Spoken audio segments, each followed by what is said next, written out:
Nous voulons t'écouter ce matin, Seigneur. Merci pour la grâce que tu nous as faite, Seigneur. Laisse que ton nom soit glorifié. Au nom de Jésus-Christ. Amen. Amen. Voilà, nous sommes en train de voir depuis le début de la semaine le psaume 86. Et nous en sommes déjà à quelques versets de ce chapitre de psaume. Le psaume 86. Et nous sommes au niveau du verset 7 et le verset 8. Il est écrit: je t'invoque au jour de ma détresse, car tu m'exauces. Nul n'est comme toi parmi les dieux, Seigneur, et rien ne ressemble à tes œuvres. Et nous sommes en train donc de voir d'abord que le psalmiste prie parce qu'il est en train de traverser une situation, un problème. Il était dans la détresse. Et c'est dans cette détresse qu'il va invoquer l'Éternel. Et en invoquant l'Éternel, Dieu l'exauce. Est-ce qu'on peut acclamer le Seigneur? Nous voyons donc que nous avons parlé de la détresse. Nous avons dit que la détresse, c'est un sentiment d'abandon. La détresse aussi, c'est un moment où la personne se sent seule, dans la solitude, parce que tellement que la situation est grave. Mais aussi, la personne qui est dans la détresse, c'est une personne qui a un sentiment ou qui est dans une condition d'impuissance. Amen. Nous voyons donc aussi que c'est dans cette situation difficile que l'on éprouve tout ce qu'on est en train de citer. La détresse aussi, c'est une situation pénible, très pénible. C'est aussi une situation misérable. Frères et sœurs, nous voyons donc que quelle qu'en soit la situation, quelle qu'en soit la détresse dans laquelle la personne se trouve, chers frères et sœurs, alors il y a un secours. J'allais dire, il y a le secours. Et le secours, c'est l'Éternel. Voilà pourquoi le psalmiste avait dit: je lève mes yeux vers les montagnes. D'où me viendra le secours? Le secours me vient de l'Éternel qui a fait les cieux et la terre. Et la Bible déclare: il ne permettra point que ton pied. Est-ce qu'on peut acclamer le Seigneur? Amen. Or, nous savons que toutes ces choses aussi ont un rapport spirituel. C'est-à-dire les pièges, les choses qu'on disait dans les moments de détresse. C'est aussi les choses qui regardent notre âme. Avant qu'une personne ne succombe, avant qu'une personne ne tombe ou ne meure, il y a des choses qui se passent sur le plan spirituel. Et si sur le plan spirituel, on a atteint la personne, si la personne est tombée et anéantie sur le plan spirituel, en tout cas, s'il n'y a pas l'intervention de Dieu, alors ce qui s'ensuit, c'est physiquement la personne peut vraiment rendre l'âme ou décéder. Voilà pourquoi Jésus est venu. Il est rentré dans le Saint des Saints. Lui maintenant, il fait un service dans notre vie, dans notre cœur, afin que désormais une personne qui croit en Jésus-Christ soit assurée que son âme est protégée, que son âme vraiment est sous l'abri du Très-Haut. Et chaque fois que l'ennemi va venir avec les dangers, la détresse et toute l'âme qu'il va utiliser, alors la personne qui a reçu Jésus-Christ, la personne dans le cœur duquel Jésus règne, ne craint rien. Alléluia. Amen. Voilà pourquoi ce matin, nous voulons nous exhorter que quelles que soient les attaques, si tu as reçu Jésus-Christ, si tu règnes dans ton cœur, le Seigneur te gardera, il te protégera, il va veiller sur ton âme et l'ennemi ne t'atteindra pas. Même quand l'ennemi a demandé au Seigneur de lui permettre de toucher la vie de Job, le Seigneur a permis. Mais le Seigneur a dit à Satan: tu ne toucheras pas à sa vie, tu ne toucheras pas à son âme. Est-ce qu'on peut acclamer le Seigneur? Voilà une fois de plus l'assurance que nous avons sur la protection, pour la protection divine. Chers frères et sœurs, la détresse peut arriver, mais le Seigneur en est le secours. Et nous prions que le Seigneur secours. Ce matin, que le Seigneur te secoue. Gloire à Jésus. Dans Job chapitre 26, le verset 2, il est écrit: comme tu sais bien venir en aide à la faiblesse, comme tu prêtes secours aux bras sans force. Nous savons que dans la vie de Job, c'était une personne qui était en train de traverser une grande détresse. Parce qu'il avait tout perdu. Et aussi, le diable, le malin, lui avait infligé l'ulcère.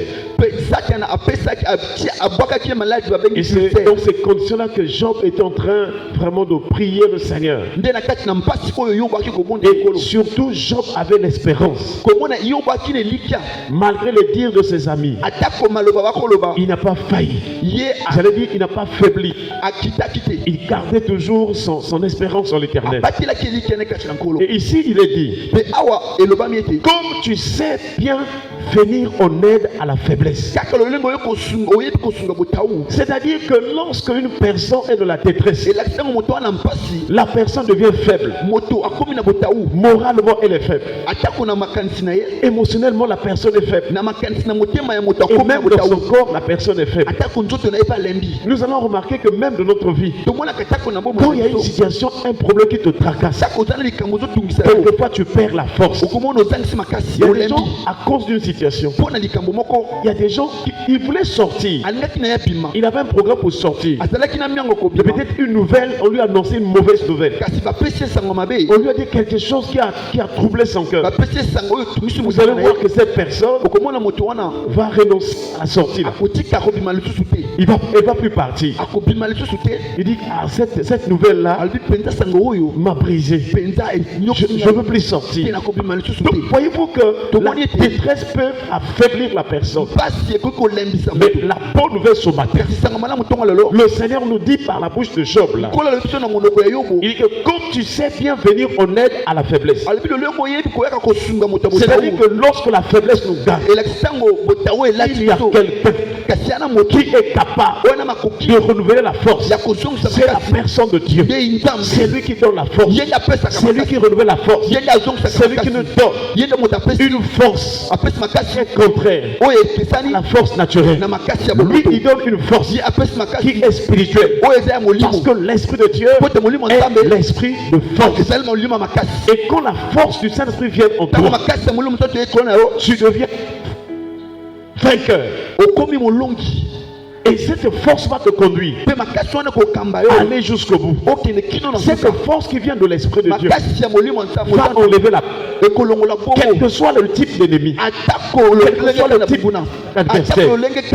La force que Dieu te donne va te donner d'aller même jusqu'au le camp de l'ennemi. Nous connaissons Gédéon. Ils avaient peur de Madianite. Mais quand le Seigneur le visite, il dit: va avec la force que tu as. Est-ce qu'on parle là de le Seigneur? Pourtant, il avait la force visible. Oppressoir, il battait le froment oppressoir. Mais sur le plan spirituel, dans son cœur, il avait peur. Et c'est pourquoi Dieu est venu lui communiquer, lui donner la force. Et quand il a écouté la voix de Dieu qui dit que va la force que tu as, n'est-ce pas moi qui t'envoie? Chers frères et sœurs, Gédéon a eu la force. Et avant même le combat avec les Madianites, déjà dans le camp de Madianites, il y a eu même un songe. Quelqu'un du camp de l'adversaire a dit: ah, moi j'ai fait un songe. Et pendant qu'il part, il expliquait le songe à son frère. Ils ont compris que c'était la chute, la défaite. Donc quand une personne a la force que l'Éternel lui donne, avant même que tu engages le combat, sache que tu es plus que vainqueur. Alléluia. Amen. Et nous prions ce matin que le Seigneur te revête de la force. Voyez Israël, devant un comme Pharaon. Un géant avec son armée. Quand Israël a eu la victoire, Israël dit l'Éternel est ma force et le sujet de mes louanges. Est-ce qu'on peut acclamer le Seigneur? Donc tout ce qui se passait là, c'était la main de Dieu. Et nous prions ce matin. Peut-être que tu es faible. Il y a une situation qui te tourmente. Que le Seigneur te donne la force. Peut-être que depuis des années, l'ennemi t'attaque. Il y a des phénomènes qui reviennent souvent. Je voudrais te dire, si tu as la foi, le Seigneur te donne la force. Cette force te donne de vaincre l'ennemi. J'allais dire que tu es déjà vainqueur. Et quand Jésus arrive, il va à la croix. Il a accompli tout. Et tu dis sur la foi, tu as la victoire. En Jésus maintenant, nous voyons l'accomplissement des promesses. Tu es en alliance avec Dieu. Mais cette alliance est basée sur les promesses. Les meilleures promesses. C'est-à-dire, lorsque tu vas traverser la détresse, tu pourras seulement rappeler la promesse. Je dis qu'il est écrit, mais dans toutes ces choses, nous sommes plus que vainqueurs. Celui qui nous a aimés. Quand tu rappelles la promesse, le cœur de Dieu est touché. Parce qu'il est fidèle à l'alliance. Il devient honnête. Tu t'en sors de cette situation-là. Est-ce qu'on t'acclame le Seigneur? Jésus. Quand tu prêtes secours aux bras sans force, c'est toujours la même pensée. Quand la détresse arrive, elle peut ravager même le travail. Le problème aussi, c'est le service. Et il y a d'autres personnes, il y a des gens qui sont devenus inactifs. Parce que l'ennemi a bloqué le travail. Ou bien la personne travaille, mais elle ne se réjouit pas vraiment. Elle ne trouve pas le bonheur dans ce qu'elle gagne. Le Seigneur est capable de t'accorder la grâce d'être dans le bonheur. Vous savez qu'avec Jésus, même quand tu as peu, tu peux être dans le bonheur. Même quand tu as beaucoup, tu peux être dans le bonheur. Voilà pourquoi dans le désert, lorsque la manne tombait, lorsque Dieu déversait la bénédiction, ceux qui prenaient peu ne manquaient pas. Ceux qui prenaient beaucoup aussi ne n'avaient pas en tout. Est-ce qu'on peut acclamer le Seigneur? Chers frères et sœurs, pour terminer, nous prenons un autre passage. Job chapitre 29, le verset 12. Il est écrit: car je sauvais le pauvre qui implorait du secours, et l'orphelin qui manquait d'appui. Chers frères et sœurs, tous ces passages de la Bible nous montrent que quelle que soit la situation, le type de situation de détresse, le secours ne manquera pas pour toi. Et ici, il est dit: car je sauvais le pauvre qui implorait du secours. Même si tu es né dans une famille pauvre, même si tu es un indigent, c'est-à-dire la pauvreté plus. Depuis que tu es né dans cette famille-là, personne n'a travaillé, personne n'est élevé, aucun homme élevé en dignité, une famille démunie. Le Seigneur te dit, c'est lui qui sauve le pauvre quand il implore secours. Et la Bible déclare, je crois que c'est Anne qui rappelle cela, de la poussière il retire le pauvre, du fumier il relève l'indigent, pour les faire asseoir avec les grands. C'est-à-dire que si tu as la foi en Dieu, il peut te prendre du néant, il peut te prendre la bassesse, il peut te prendre la pauvreté.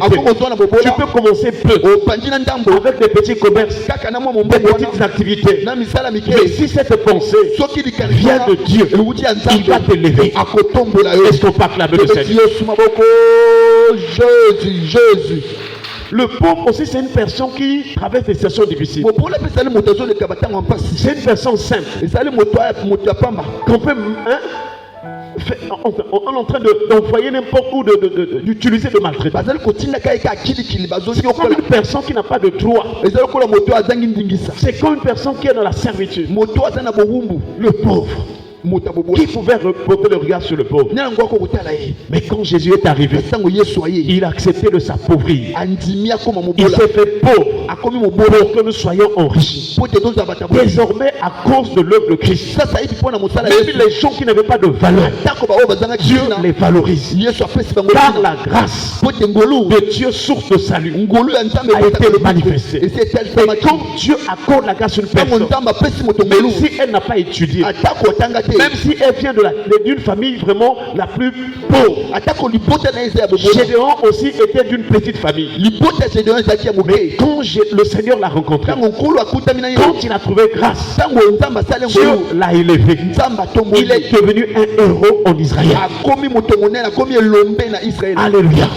C'est pourquoi mon frère, ma soeur, n'aie plus de soucis à cause de ta famille. Ne regarde pas à l'état de ta famille. Regarde à la toute puissance de Dieu. Car quand Dieu va t'élever, même une seule personne, quand Dieu élève une personne, elle devient une source de bénédiction même pour toute la famille.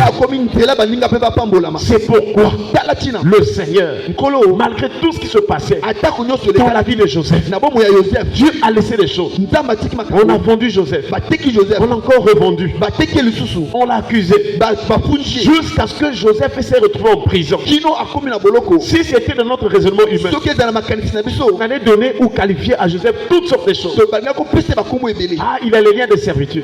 Ah, il est maudit. Tout ce qui se passe dans la vie de Joseph, c'était le plan de Dieu. Il a pris. Il a accepté qu'il passe par l'esclavage, la servitude, jusqu'à aller en prison. Mais de la prison, Dieu va élever Joseph pour qu'il devienne gouverneur en Égypte. Est-ce qu'on peut acclamer le Seigneur?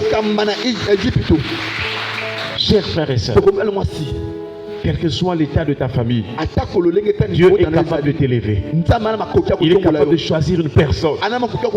Et Joseph était vraiment une bénédiction pour Jacob et les autres frères.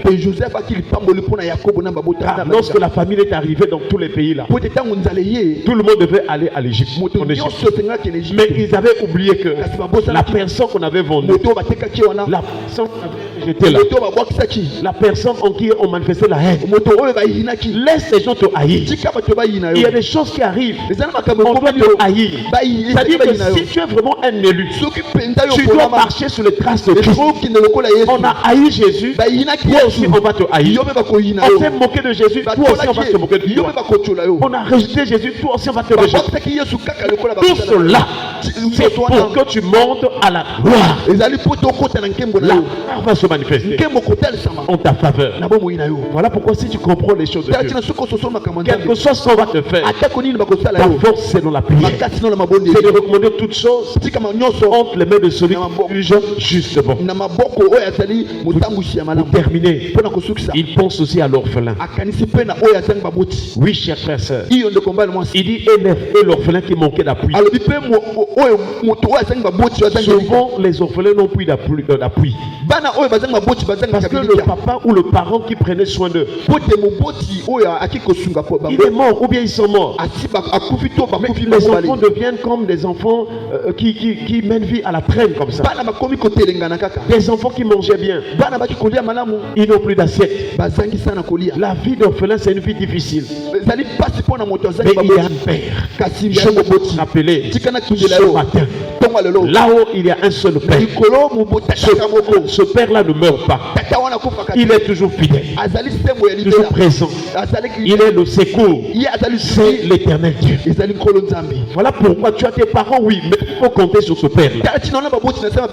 Parce que lui, il ne va pas mourir. Il est toujours et toujours. Parce qu'il est éternel. Et c'est lui qui vient donner un appui, un soutien à l'orphelin. Chers frères et sœurs, je ne sais pas si tu es orphelin ou bien orpheline. Le Seigneur Dieu est ton Père. Et puisqu'il est ton Père, il te bénira. Il changera ta condition. Il te soutiendra. Il t'aime d'un amour qui dépasse même l'amour des parents biologiques. Voilà pourquoi au lieu de te soucier des parents qui sont partis, Mais tu dois espérer aux parents physiques, aux parents divins. Et il te fera du bien. Est-ce qu'on parle avec le Seigneur? Que le Seigneur nous soutienne, qu'il nous relève, que le Seigneur nous donne la force, que le Seigneur soit notre soutien et notre appui, que le Seigneur te bénisse, qu'il nous accorde la grâce, qu'il nous accorde la paix, et que dans tous les moments de notre vie, que nous soyons rassurés que l'Éternel est notre secours, que l'Éternel soit loué, qu'il soit béni au nom de Jésus. Baissons les têtes dans la prière. Nous remercions le Seigneur pour sa parole. Prions le Seigneur au nom de Jésus. Gloire à ton Seigneur.